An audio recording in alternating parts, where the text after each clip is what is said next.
Shalom saudara yang terkasih dalam Tuhan Yesus. Bagi jemaat dan simpatisan GKI Bintaro yang rindu untuk memberikan persembahan dalam mendukung pelayanan GKI Bintaro, namun terkendala jarak, media, dan fasilitas, dapat tetap memberikan persembahan syukur dengan cara menghubungi pengurus wilayah masing-masing. Adapun pengurus wilayah 1, Bapak Ian Senapitupulu dan Penetua Randa Tandirirung. Wilayah 2, Bapak Samadi dan Penetua Bimo. Wilayah 3, Ibu Morin. Dan Bapak Ibu juga dapat menghubungi Bendahara Gereja Penetua Matius Mulyono di 0818 714 347 dan kantor gereja Ibu Kristin 0817 482 7674 dan 021 738 85 403. Untuk lebih jelasnya kami persilahkan saudara-saudara membaca warta halaman 9. Terima kasih, Tuhan memberkati. Shalom saudara-saudara, selamat hari Minggu. Kiranya berkat Tuhan terus menyertai kita sekalian. Hari ini, Minggu tanggal 12 Juli 2020, kita akan melaksanakan ibadah bersama-sama di tempat kediaman kita masing-masing. Terus jaga kesehatan, jaga jarak, dan saling menjaga kehidupan sebagai satu keluarga di dalam iman. Kini sebelum memulai ibadah, kita saat hening sejenak.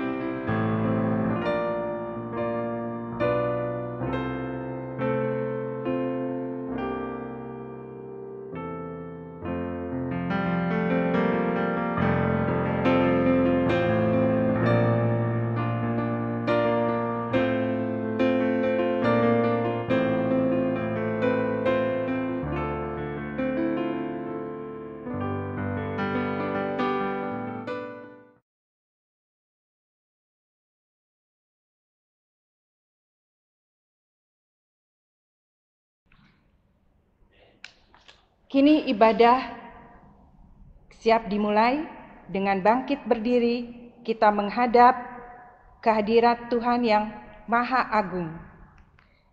Tuhan selalu beserta kita dalam keadaan apapun. Dia beserta dengan kita. Marilah kita menyanyikan dari panggilan beribadah, nyanyian umat, Kidung Jemaat 3, ayat 1, 2, dan 4. Kami puji dengan riang.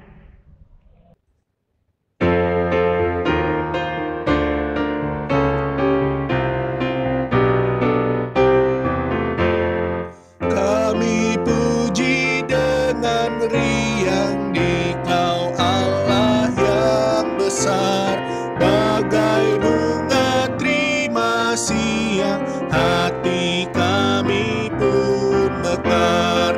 Kabut dosa dan derita, kebimbangan telah lenyap, sumber suka yang abadi di sinar-Mu menyerah.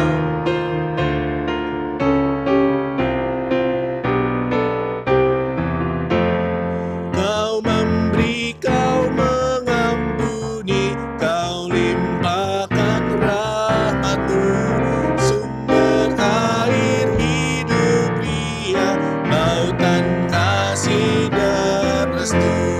Yang mau hidup dalam kasih, Kau jadikan milik-Mu, agar kami menyayangi, meneladan kasih-Mu.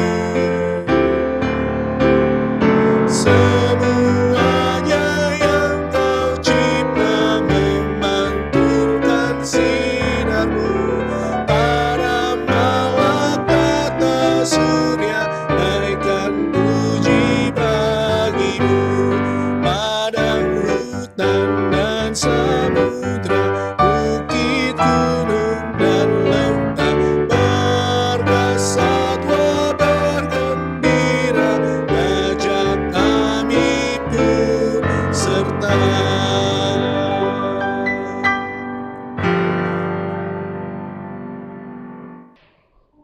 Ibadah kita didasari iman percaya kepada karya keselamatan yang sempurna di dalam kebangkitan Yesus Kristus. Amin. Amin. Tuhan beserta saudara. Tuhan untuk selama-lamanya menyertai kita.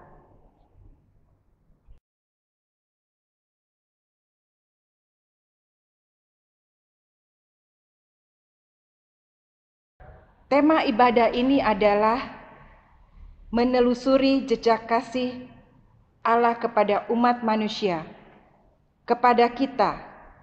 Tema ini bertujuan agar umat memahami bahwa betapa banyak kasih dan kepedulian Allah kepada kita, umat manusia. Marilah kita menyanyikan nyanyian umat PKJ 138 ayat 1 sampai dengan 3. Setiamu Tuhanku tiada bertara.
Marilah bersama-sama kita merendahkan diri di hadapan Tuhan dan berdoa pengakuan dosa kita.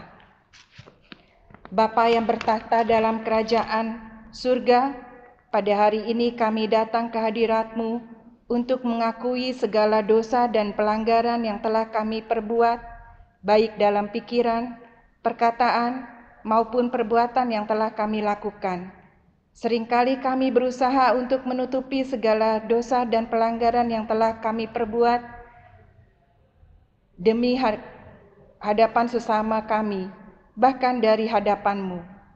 Kami tahu ya Allah Bapa, Engkau adalah Allah yang Maha Tahu bagaimana kami mampu menutupi segala dosa dan pelanggaran yang telah kami perbuat.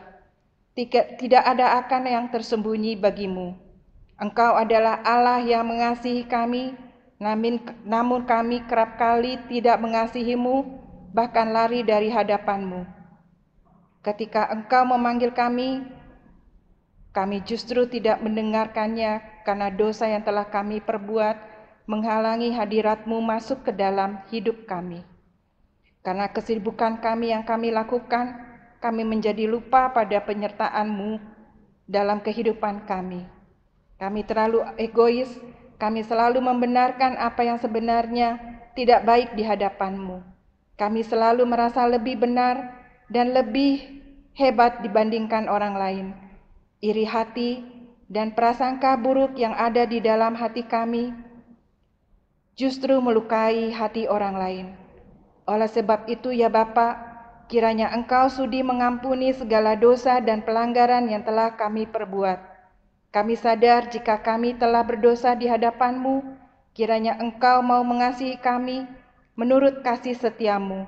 Hapuskanlah segala dosa dan pelanggaran kami ya Allah. Ubahkanlah hidup kami menjadi baru, yang hidup seturut dengan kehendak-Mu. Inilah doa yang kami panjatkan dalam nama Tuhan kami, Yesus Kristus. Amin. Marilah kita menyanyikan nyanyian umat Kidung Jemaat 457 ayat 1 sampai dengan 3. Ya Tuhan tiap jam.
Saudara, karena kemurahan Tuhan, Dia menyatakan berita anugerah pengampunan dosa bagi kita sekalian yang saya akan bacakan dari surat 1 Korintus pasal 1 ayat 30 dan 31.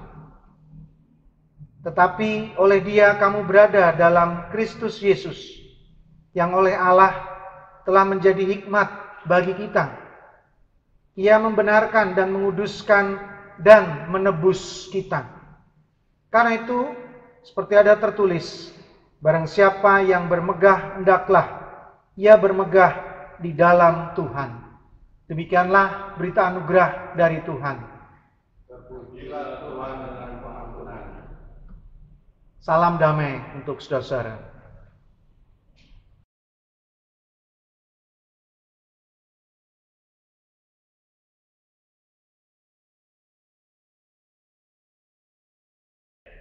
Marilah kita menyanyikan nyanyian umat dari Kidung Jemaat 408 ayat 1 sampai dengan 3, Di Jalanku Ku Diiring.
Saudara, mari kita satu dalam doa sebelum kita mendengarkan firman Tuhan.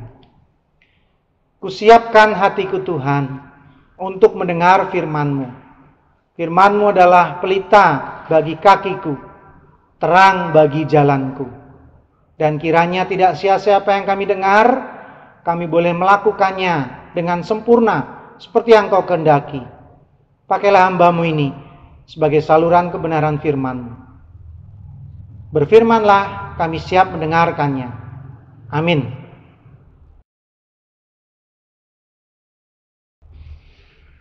Ya, Bapak Ibu saudara sekalian, bacaan kita pada hari ini adalah Lukas pasal 7 ayat 1 sampai 10. Lukas pasal 7 ayat 1 sampai 10. Setelah Yesus selesai berbicara di depan orang banyak, masuklah ia ke Kapernaum. Di situ ada seorang perwira yang mempunyai seorang hamba yang sangat dihargainya. Hamba itu sedang sakit keras dan hampir mati.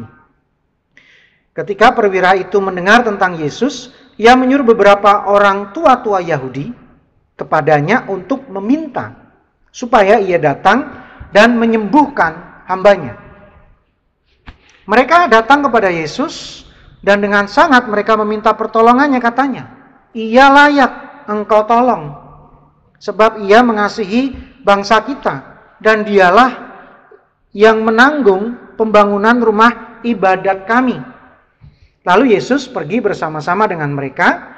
Ketika ia tidak jauh lagi dari rumah perwira itu menyuruh sahabat-sahabatnya untuk mengatakan kepadanya, "Tuan, janganlah bersusah-susah, sebab aku tidak layak menerima Tuan di dalam rumahku. Sebab itu aku juga menganggap diriku tidak layak untuk datang kepadamu. Tetapi katakan saja sepatah kata, maka hambaku itu akan sembuh. Sebab aku sendiri seorang bawahan, dan di bawahku ada pula prajurit. Jika aku berkata kepada salah seorang prajurit itu, 'Pergi,' maka ia pergi, dan kepada seorang lagi, 'Datang,' maka ia datang. Ataupun kepada hambaku, 'Kerjakanlah ini,' maka ia mengerjakannya." Setelah Yesus mendengar perkataan itu, ia heran akan dia, dan sambil berpaling kepada orang banyak yang mengikuti dia, ia berkata, "Aku berkata kepadamu, iman sebesar ini tidak pernah aku jumpai, sekalipun di antara orang Israel." Dan setelah orang-orang yang disuruh itu kembali ke rumah, didapatinyalah hamba itu telah sehat kembali. Amin. Demikianlah firman Tuhan. Kita yang berbahagia adalah yang mau mendengarkannya, memeliharanya, dan melakukannya. Haleluya. Haleluya. Haleluya. Haleluya.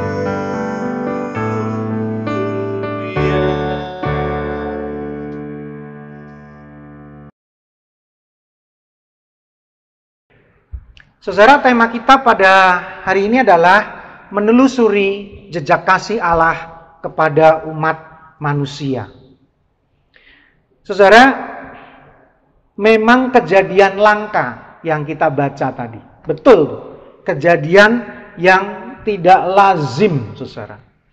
Perwira Romawi peduli pada hambanya. Kelihatannya halus terdengar, saudara. Karena hamba ini terjemahan dari budak. Ya, harusnya ya, orang yang peduli kepada budak pada zaman itu aneh, saudara. Nggak lazim, ya kan? Budak itu dibeli. Budak nggak punya hak. Budak ya begitu rupa lah, saudara ya. Tapi kok ada tuan yang mengasihi budaknya. Tuan ini adalah seorang centurion, yaitu perwira Romawi, dan centurion yang unik, saudara. Dia sangat berkuasa. Bagaimana saya tahu dia berkuasa? Saudara perhatikan ayat 3. Di sana dia bisa memerintah beberapa tua-tua Yahudi. Tua-tua Yahudi dia suruh, "Tolong cari Yesus." Nah, itu artinya dia punya jabatan yang cukup tinggi, karena para tua-tua Yahudi itu akan berkonsultasi hukum kepada seorang centurion. Jadi kalau ada masalah hukum, non hukum agama Yahudi, konsultasinya ke seorang centurion yang jabatannya tinggi. Jadi dia memiliki jabatan yang luar biasa, saudara. Walaupun jabatannya sedemikian tinggi, centurion ini sangat rendah hati, saudara. Ini yang membuat cerita kita menjadi semakin langka saja. Saudara bisa lihat dalam ayat 6 sampai 8. Begitu rendah hatinya dia. Lalu Yesus bersama-sama dengan mereka. Ketika ia tidak jauh lagi dari rumah perwira itu menyuruh sahabat-sahabatnya untuk mengatakan kepadanya, "Tuan, janganlah bersusah-susah." Coba, saudara ya. "Tuan, udahlah, jangan sampai repot karena urusanku." Kan rendah hati sekali. Ayat 7. "Sebab aku Sebab itu aku juga menganggap diriku tidak layak. Luar biasa kan saudara ya? Kamu terlalu agung untuk ke rumahku, Tuhan. Nah, kira-kira gitu. Dan ayat 8, dia menjelaskan secara kemiliteran, kalau aku ini seorang pimpinan, ke anak buah aku tinggal suruh, pergi dia. Datang dia. Kerjakan. Jadi cukup dengan mulut saja, semua beres.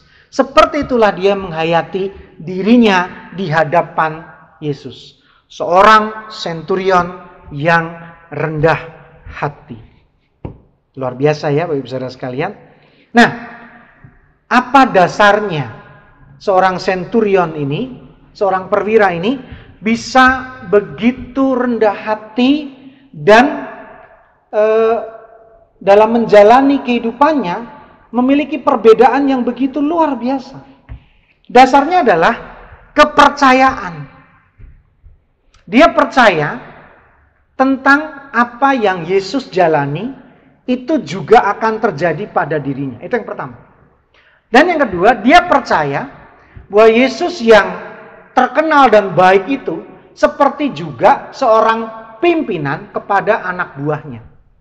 Karena semua tentara, semua militer itu percaya pada jenderalnya, pada atasannya.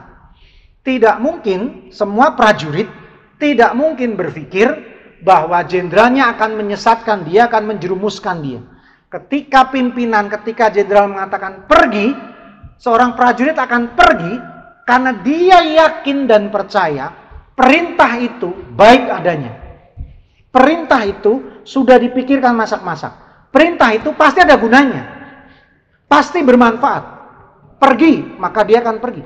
Dengan keyakinan, ini adalah misi yang baik. Tugas yang baik. Pekerjaan yang baik. Hasilnya akan baik. Semua prajurit percaya pada pimpinannya. Begitu juga si senturion ini. Percaya kepada Yesus sebagai pimpinannya secara spiritual. Dasarnya adalah sebuah kepercayaan. Saudara, luar biasa imannya. Dia begitu percaya pada ucapan Yesus. Bagaimana itu bisa terjadi? Ya, karena dia yakin rekam jejak Yesus sudah pasti. Rekam jejak Yesus tidak akan membohongi dirinya. Nah, saudara bisa bandingkan dalam ayat 3. Yang dikatakan ketika perwira itu mendengar tentang Yesus, mendengar kisah Yesus, mendengar rekam jejak Yesus, maka perlahan kisah yang dia dengar berulang, dia dengar lagi, dia makin tahu, dia makin kenal, maka itu membuat sang perwira ini, sang senturion ini 100% percaya bahwa yang Yesus lakukan pasti akan baik untuk dirinya. Nah, ini menjadi renungan yang menarik Bapak Ibu Saudara sekalian. Ada Yesus yang tersohor, terkenal, yang meyakinkan itu. Di sisi lain, ada seorang perwira yang percaya. Artinya, ada bagian Tuhan, ada bagian manusia. Ini kan sebuah hubungan yang sangat unik, saudara ya. Ada bagian Tuhan, ada bagian saya, ada bagian dia, ada bagian kita. Nah, Bapak Saudara sekalian, bagaimana itu bisa terjadi ya? Bisa terjadi karena biasa. Bisa terjadi karena sering. Bisa terjadi karena berulang-ulang. Seperti yang saya katakan tadi. Sang perwira ini mendengar banyak, menerima informasi banyak tentang rekam jejak kiprah pelayanan pekerjaan Yesus dalam kehidupannya sehari-hari. Dia dengar, dia paham, dia percaya. Perwira ini mendengar, perwira ini memahami, dan akhirnya perwira ini percaya.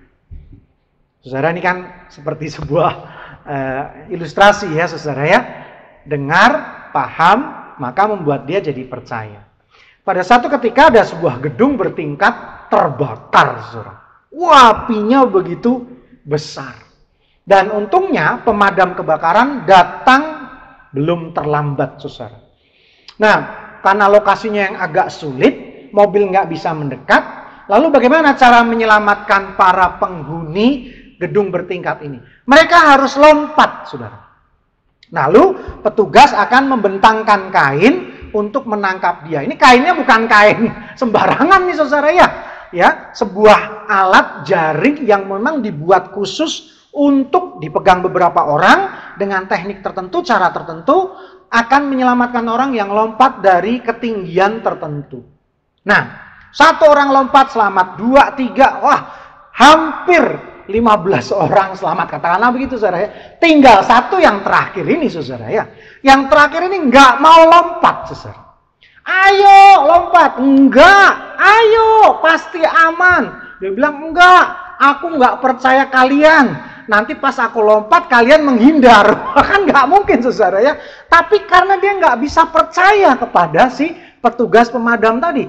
Lompat ayo, apinya makin besar. Ayo cepat-cepat. Dia tetap tidak mau percaya. Akhirnya orang yang ada di gedung yang terbakar tuh mengatakan ini, udah kainnya tinggal aja, aku lompat sendiri ya. Kan bodoh banget dia saudara ya.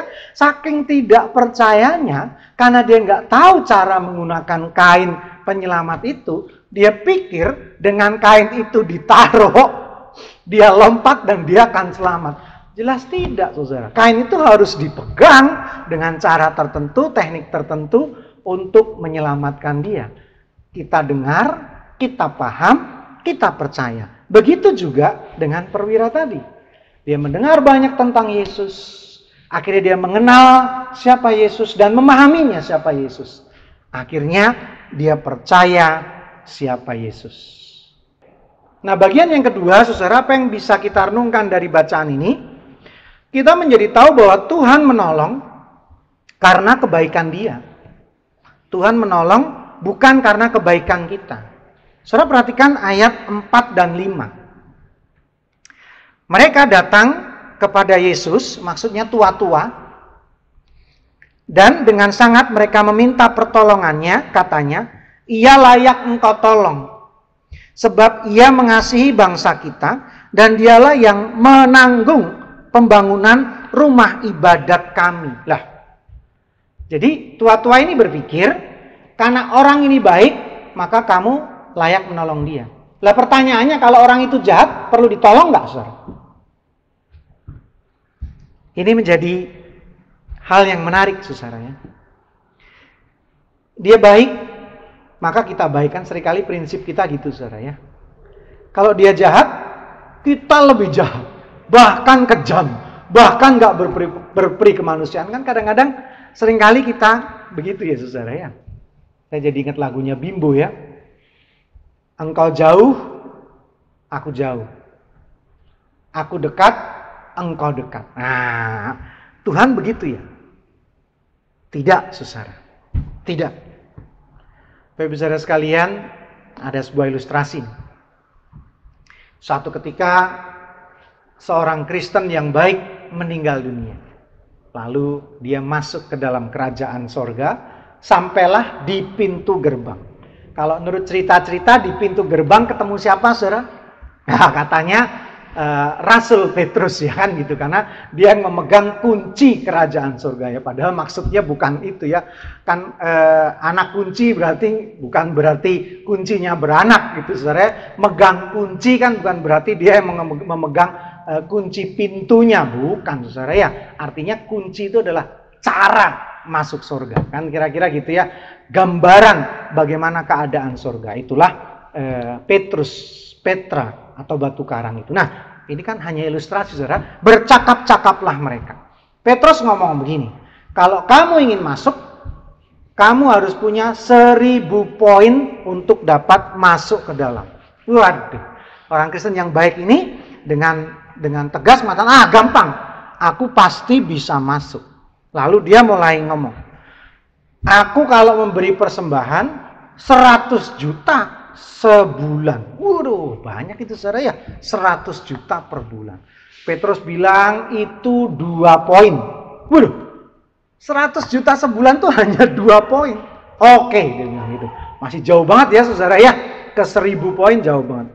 Aku mengadakan baksos setahun 3 kali. Bahkan 4 kali. Sekali baksos bisa ratusan juta. Petrus bilang itu 3 poin. Wah, baru 5. Padahal udah ratusan juta nih saudara ya. Lalu dia bilang, oke, nggak usah soal duit kalau gitu. Siapa tahu Petrus tertarik.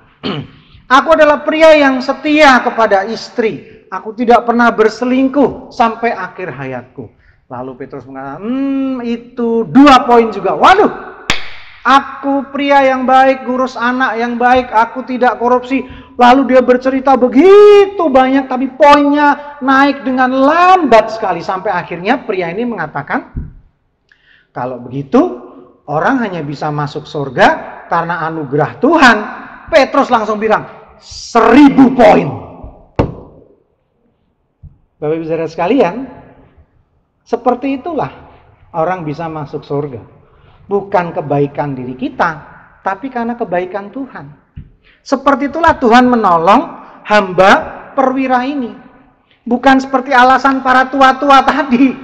Karena dia yang bikin bait Allah kita, dia baik pada kita, maka kamu layak menolong dia. Bukan, saudara. Tuhan menolong karena Tuhan baik.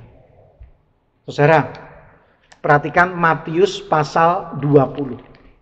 Ayatnya yang ke-16. Demikianlah orang yang terakhir akan menjadi yang terdahulu. Dan yang terdahulu akan menjadi yang terakhir. Ini kan logikanya aneh ya. Kalau saudara baca seluruhnya, Matius pasal 20 ayat 1 sampai 16 tadi berbicara tentang perumpamaan orang-orang upahan di kebun anggur. Itu loh yang pekerja pagi-pagi sama pekerja sore hari bayarannya sama. Nah tentu yang kerja pagi marah dong. Dia bekerja sekian jam dibayar sama, yang bekerja hanya 1 jam. Dia nggak mau. Tapi kan itu udah kesepakatan. Kalau udah kesepakatan ya terima saja. Tapi poin dari perikop itu adalah pemberian Tuhan, kasih Tuhan, berkat Tuhan, kebaikan Tuhan itu karena memang dia mau melakukannya buat saudara. Bukan karena saudara yang menjadi alasan dia melakukannya. Dia memberikan kebaikan itu. Jadi bersyukurlah jika saudara menerima banyak kasih karunia dari Tuhan. Karena memang dia baik kepada saudara. Yang ketiga, yang terakhir, Bapak saudara sekalian, yang bisa kita renungkan dari bacaan kita adalah Yesus heran. Kan dikatakan tadi ya, Yesus heran. Dan memberi penghargaan kepada sikap perwira ini, centurion ini, saudara.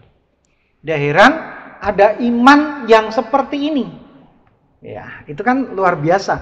Berarti ini sebuah kejadian yang sangat luar biasa. Sampai membuat Tuhan Yesus kagum kan saudara ya.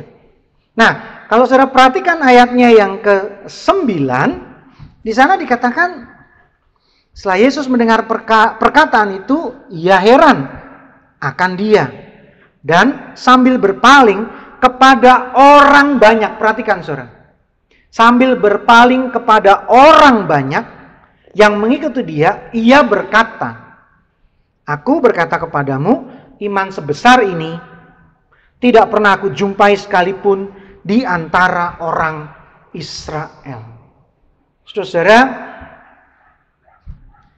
sang perwira itu menjadi teladan. Sang perwira itu menjadi contoh. Ini mengagumkan sekali saudara ya. Dia orang asing. Mungkin istilahnya nggak mengenakan kan kafir gitu saudara ya. Orang yang nggak mengenal Tuhan. Dia orang Romawi. Tapi kemudian dia disentuh oleh kasih Tuhan. Dan sentuhannya itu, dari apa yang dia dengar, apa yang dia paham, dia menjadikan dia percaya, dan hidupnya berubah menjadi teladan, berubah menjadi contoh. Bahkan contoh yang ekstrim loh, saudara. Sekali lagi, dalam budaya pada zaman itu, mengasihi budak itu nggak lazim, saudara. Menyapa budak saja nggak lazim kok, ya kan? Budak rumahnya terpisah, tempat istirahatnya terpisah, makannya terpisah, nyawanya nggak ada harganya dan seterusnya. Tapi si perwira ini menginginkan kesembuhan, kehidupan bagi budaknya. Padahal kalau dia mati itu budak, dia tinggal beli lagi yang lain. Atau mungkin dia malah dapat kiriman lebih banyak lagi. Tapi bukan itu yang dia pertontonkan dalam kisah ini. Dia menghargai nyawa dan kehidupan satu orang budak itu. Jadi, saudara, betul juga nih ya kata pepatah. Hasil memang penting. Hasil penting, betul saudara. Tapi ingat, proses dan cara lebih penting. Sekali lagi saudara ya, hasil memang penting. Tapi cara untuk mendapatkan hasil itu, proses untuk mendapatkan hasil itu juga tidak kalah pentingnya. Dan itulah yang merubah kehidupan sang perwira ini. Perlahan dia diubah oleh kasih Yesus. Perlahan dia menyimak akan jejak kehidupan Yesus. Akhirnya terakumulasi dalam dirinya, lalu membuat dia percaya akan Yesus. Dan hidupnya menjadi contoh serta teladan. Nah, ini menjadi semacam langkah atau arah atau level atau tingkatan hidup kita, saudara. Ketika kita mengenal Tuhan kita Yesus Kristus, seharusnya kehidupan kita pada saat tertentu, waktu tertentu, menjadi teladan yang baik bagi sesama. Sudahkah itu terjadi dalam hidup saudara? Dan kita semuanya berharap saya dan saudara mengalami hal itu. Terus telusuri jejak kasihnya. Itu yang akan memberkati kehidupan saudara dan merubah hidup saudara. Amin. Kita bersaat hening sejenak.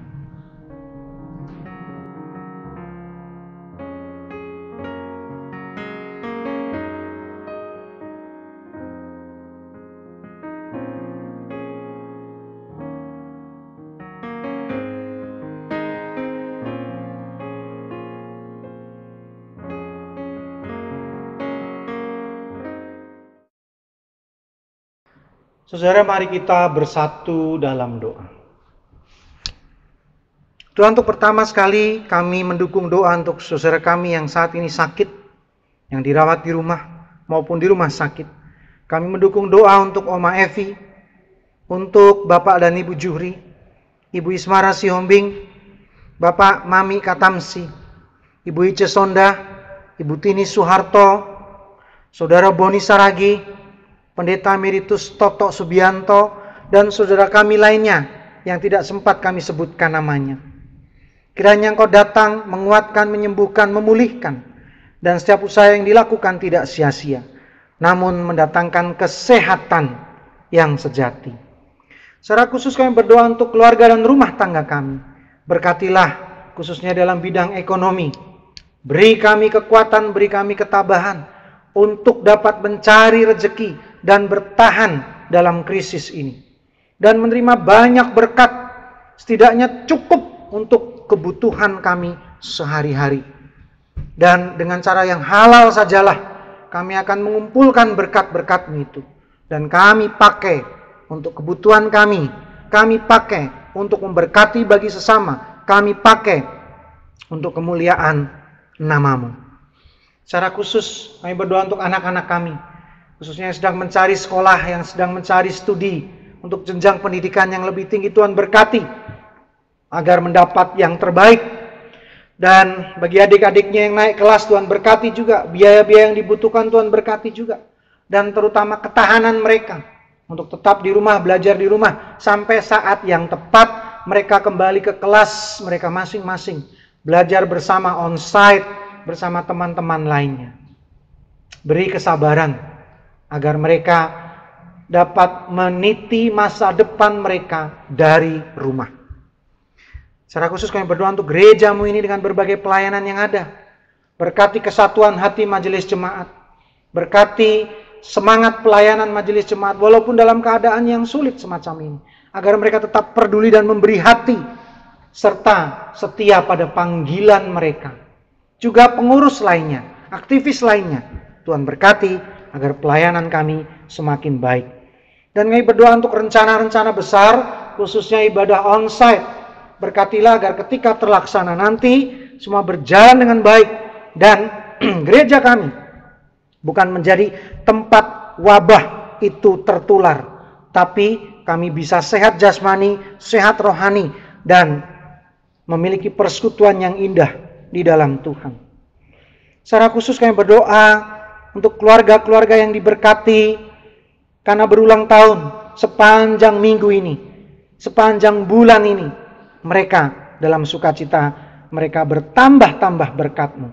Dan dalam kehidupan keluarganya, mereka semakin dikasihi, semakin disayangi oleh anggota keluarga yang lain. Secara khusus kami juga berdoa untuk panitia pembangunan. Tuhan berkatilah agar pelayanan mereka yang hampir usai, karena proses pembangunan kompleks gereja kami pun juga hampir selesai. Kiranya semua berjalan dengan baik. Dan dengan fasilitas baru ini, kami dapat menjalankan pelayanan semakin baik.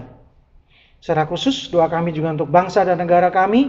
Tuhan berkatilah, agar bangsa dan negara kami semakin luar biasa, menjadi bangsa yang besar, dan memberkati bangsa-bangsa yang lainnya. Inilah doa-doa kami, permohonan kami, pengharapan kami, yang kami ingin sempurnakan di dalam doa yang telah Engkau ajarkan kepada kami. Dalam nyanyian kami berdoa Bapa kami.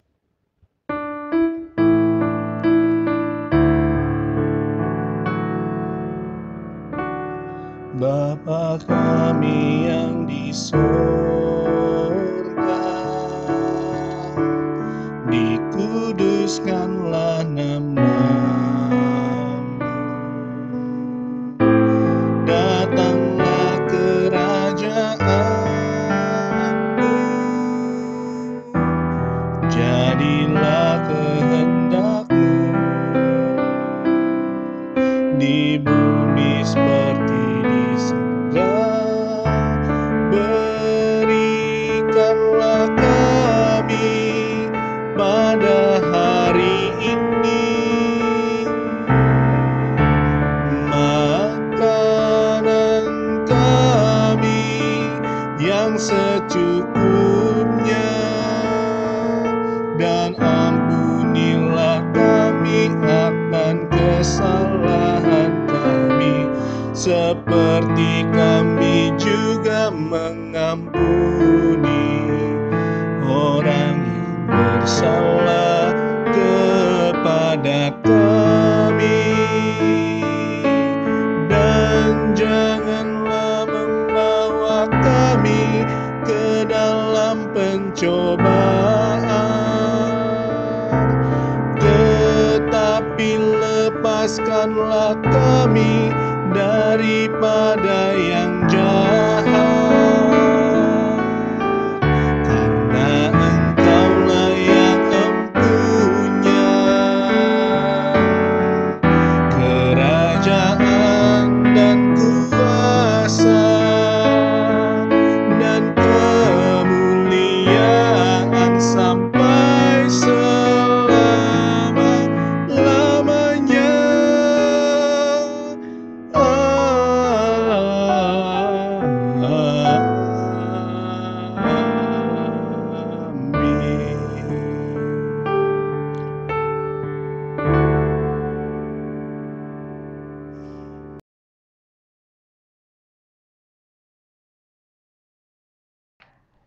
Kita bangkit berdiri dan dengan tegap kita bersama umat Tuhan di sepanjang abad dan tempat sambil mengingat baptisan kita.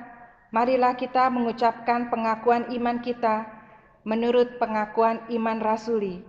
Dan masing-masing hendaklah menyatakan, aku percaya kepada Allah Bapa yang Maha Kuasa, Khalik langit dan bumi, dan kepada Yesus Kristus, anaknya yang tunggal Tuhan kita, yang dikandung daripada Roh Kudus, lahir dari anak darah Maria, yang menderita sengsara di bawah pemerintahan Pontius Pilatus, disalibkan, mati dan dikuburkan, turun ke dalam kerajaan maut, pada hari yang ketiga, bangkit pula dari antara orang mati, naik ke surga, duduk di sebelah kanan Allah Bapa yang Maha Kuasa, dan dari sana ia akan datang untuk menghakimi orang yang hidup dan yang mati. Aku percaya kepada Roh Kudus, gereja yang kudus dan am, persekutuan orang kudus, pengampunan dosa, kebangkitan orang mati, dan hidup yang kekal. Amin.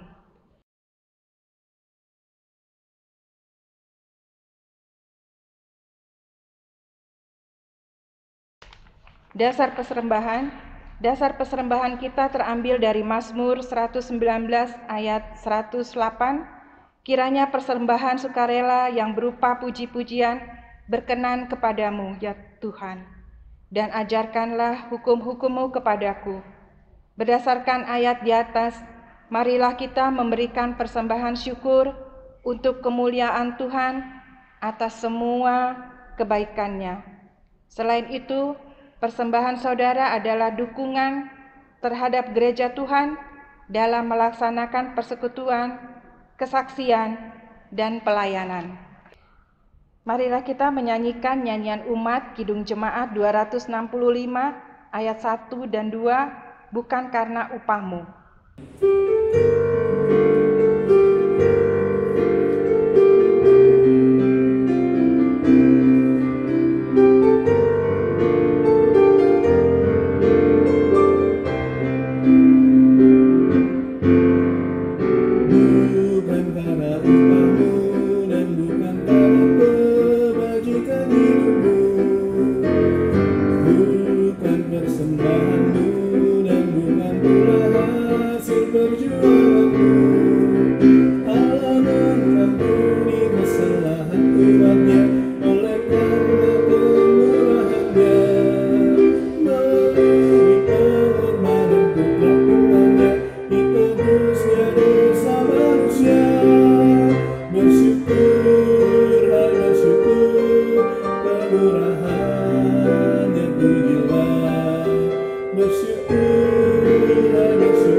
Mari kita berdoa. Ya Tuhan Allah yang mengasihi kami dan kami kasihi, terimalah persembahan kami sebagai ungkapan syukur kami atas pemeliharaan Tuhan di dalam kehidupan kami.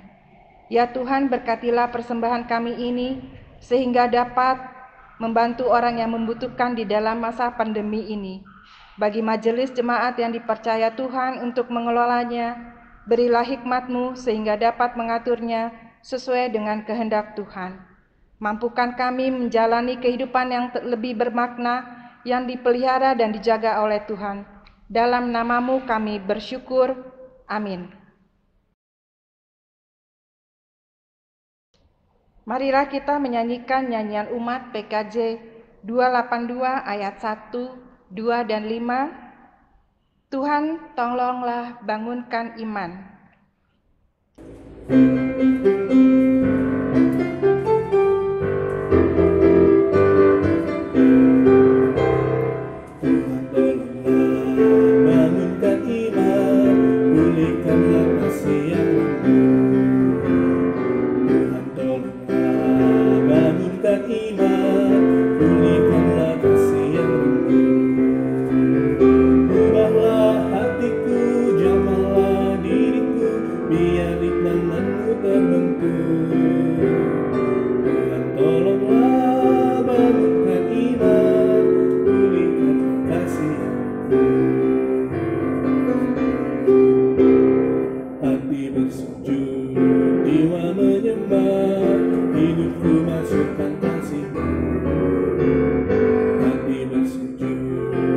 jiwa menyembah, hidupku masukkan kasih-Mu. Terimalah baktiku, layakkan diriku untuk kemuliaan nama-Mu. Hati bersujud, jiwa menyembah, hidupku masukkan kasih-Mu. Kasih-Ku Tuhan, bakti-Ku Tuhan, nasib darah kemurahan-Mu. Kasih-Ku Tuhan, bakti-Ku Tuhan, nasib darah kemurahan-Mu. Tetapi rahmat-Mu tak hitung jasaku, sangatlah besar dan mulia. Kasih-Ku Tuhan, bakti-Ku Tuhan, nasib darah kemurahan-Mu.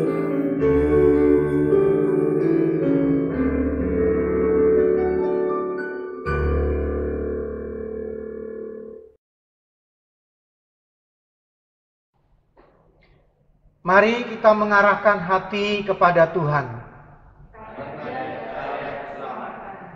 Jadilah saksi Kristus. Terpujilah Tuhan.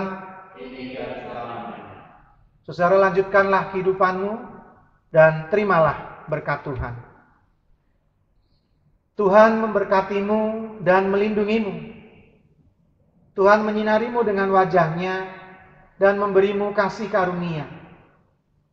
Tuhan menghadapkan wajah-Nya kepadamu dan memberimu damai sejahtera. Amin.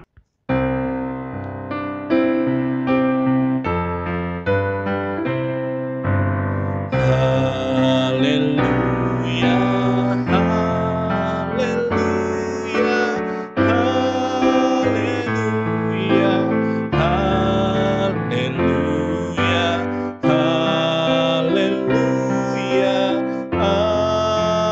amin, amin,